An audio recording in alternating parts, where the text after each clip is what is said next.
Assalamu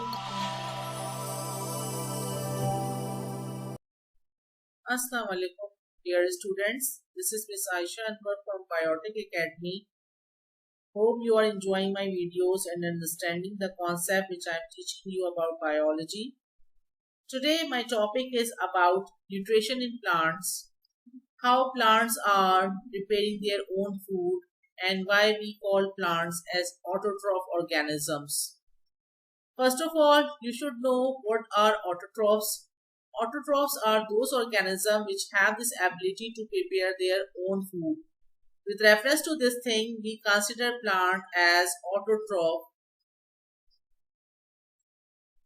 because they have this ability to prepare their own food by a process which is called as photosynthesis. Plants are the organisms in this ecosystem which have this ability to convert the energy of sunlight and make food with the help of that energy.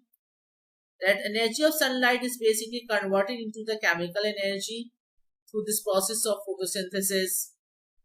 Now look at this diagram, how sunlight energy is being trapped by the plant, and with the help of this light energy, plant make a chemical compound within their body and make the compound glucose. Basically, glucose is the compound which is being prepared by the help of the sunlight energy, and this glucose contains the energy of that sunlight, and this energy of sunlight is being transferred to the food chain of the living organism from one organism to another organism. Now the word photosynthesis comes from a Greek language. Photo means light, synthesis means to put together or putting together. Means for the process of photosynthesis, plant needs sunlight, and the sunlight is basically needed in order to trap carbon dioxide, to break water molecule, to synthesize a new compound, that is glucose. Now if we look at the equation of this process of photosynthesis, we will see this word equation: carbon dioxide plus water in the presence of light and chlorophyll converted into glucose and oxygen.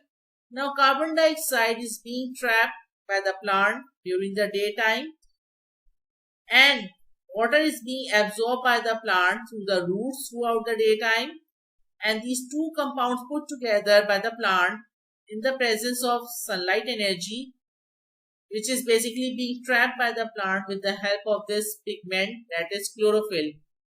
Chlorophyll helps the plant trap the sunlight, and the sunlight energy is being used to break the bond between carbon dioxide and water and convert them into a new compound, that is glucose, along with oxygen. Now here you can see the simple equation: 6CO2 plus 6H2O light, C6H12O6 plus 6O2.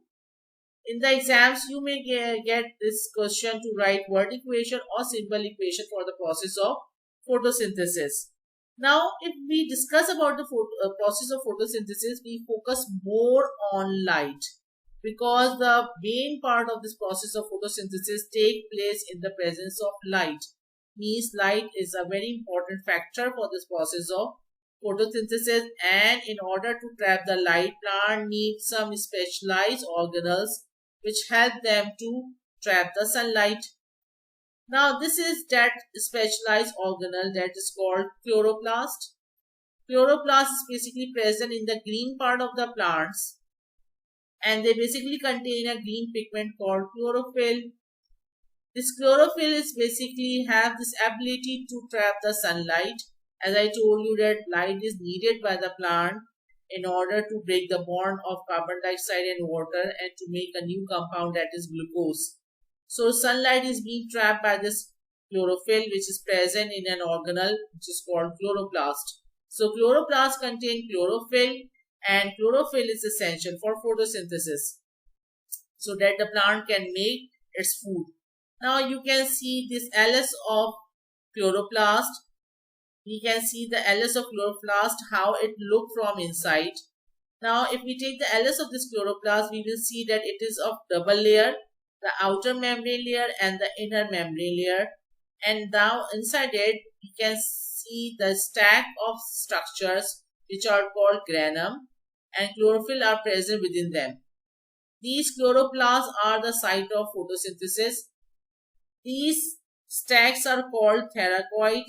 Each thylakoid contains the layer of granum on them, and these are basically all containing chlorophyll within them, and this is the site of photosynthesis where plant prepare its own food.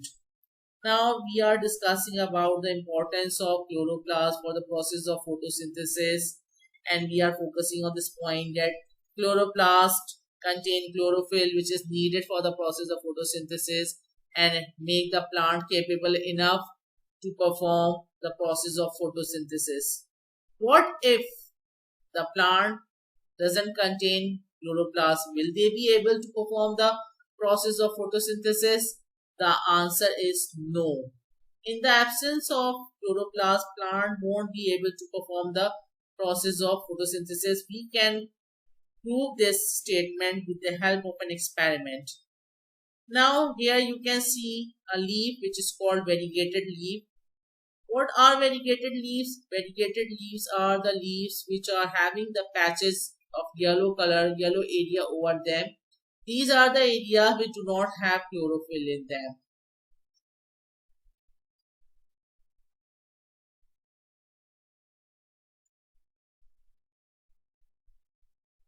Okay, we will take such type of leaf which is having patches of green and yellow. The green area contains chlorophyll in them.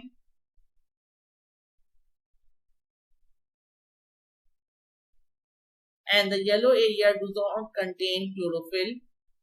Now, after taking this variegated leaf, we will perform a starch test on them. After performing the starch test, you know very well, I told you in my previous video what is starch test and how it is performed. The starch tests are being performed in order to check for the presence of starch in the leaf. A plant has done photosynthesis, it must have produced glucose. And if it has produced glucose, we know that plant stored glucose in the form of starch. So, if starch is present in the leaf, that shows that plant has done photosynthesis. And if starch is not present in the leaf, that shows that plant is unable to perform photosynthesis. It is not having any starch in it. For the performance of starch test, we need a dye, that is iodine. Iodine chemical is being used to test for the presence of starch. Now we will put iodine solution on this variegated leaf, and you can see over here that after the exposure of iodine solution with starch, it will show a blue-black color. This blue-black color shows that this area must contain starch in it, because this area was green. Previously you can see this area was green. That means it contained chlorophyll, and if it contained chlorophyll, that means that this area must have performed the process of photosynthesis, must have produced glucose, and must have converted that glucose in the form of starch to store in the plant body or in the leaf. So when this starch come in contact with iodine, it will change the color blue-black.